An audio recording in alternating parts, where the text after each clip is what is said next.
So, hi guys! Welcome back again to my house update. At ayan na nga po ang ating latest update. Nakapag-flooring na po sila. And then, kinabukasan ay nag-start na rin sila mag-install ng ating windows. Ayan, shoutout naman sa mga nag-i-install ng windows. And of course, sa gilid naman ng aming tatay dyan, nag-aayos siya ng pinto. And as susera, syempre, check natin yung door natin, no? Yung doorknob natin. Titingnan natin kung safe ba siya. Ayan. At as of now naman, ay okay naman yung pagkakakabit. Ang galing talaga ni tatay. And matapos nga po, ayan, ipapakita namin sa inyo ang ating buong kwarto na na-finish na. Ayan, pagpasensyon nyo na medyo makalat. And ayan, aura-aura muna siya dyan, no? Kahit haggard na siya dyan. Pagod na pagod yarn. And ayan, di ba, pwede ko sulipin yung mga nasa school. And kasalukuyan po si tatay nagkakabit ng mga lalagyan ng wirings. And syempre, video muna tayo dyan sa ating bagong sliding window. Ayan, o di ba? Na para bang salamin yung window natin. And then, ayan na nga po ang kabuuan ng ating salamin. Salamin. And ayan nga po yung kabuuang salamin natin. O, as you can see, katapat po namin yung school. And dito naman tayo sa kabila, no? And ayun yung ating isang window.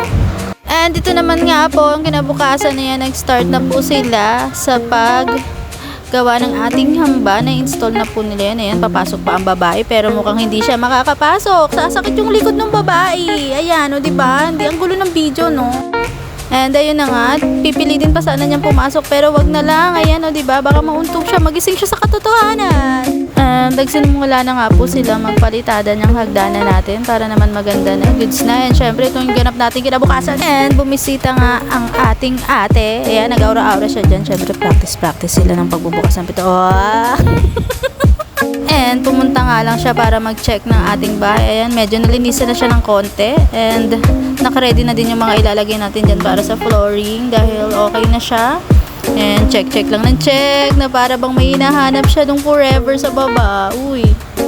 And ayan, syempre, hindi naman mawawala ang batang makulit. Sumama siya. Ayan, medyo makalat dyan sa side na yan kasi yan yung mga gamit ng mga nagtatrabaho. Diyan na rin po namin tinatago. Kaya maganda na rin na-install na yung pintuan. And tingnan mo tong babae na to. Amaze na amaze. Hindi ko alam kung anong chinichika-chika niya dyan. O, diba? Aura-aura siya. Ano yung sinasabi niya na para bang pag may kumatok na maniningil, ilak mo lang. Parang ganun. And dyan muna ang ating update for today's video. And after that, syempre, kukunin na rin namin yung pintuan na i-install naman sa baba. Napatingin-tingin na naman siya dyan. Ano yung tinitingnan niya? At nakuha na nga natin ang pintuan. That's all for today. Thank you so much for watching. Buyers, everyone!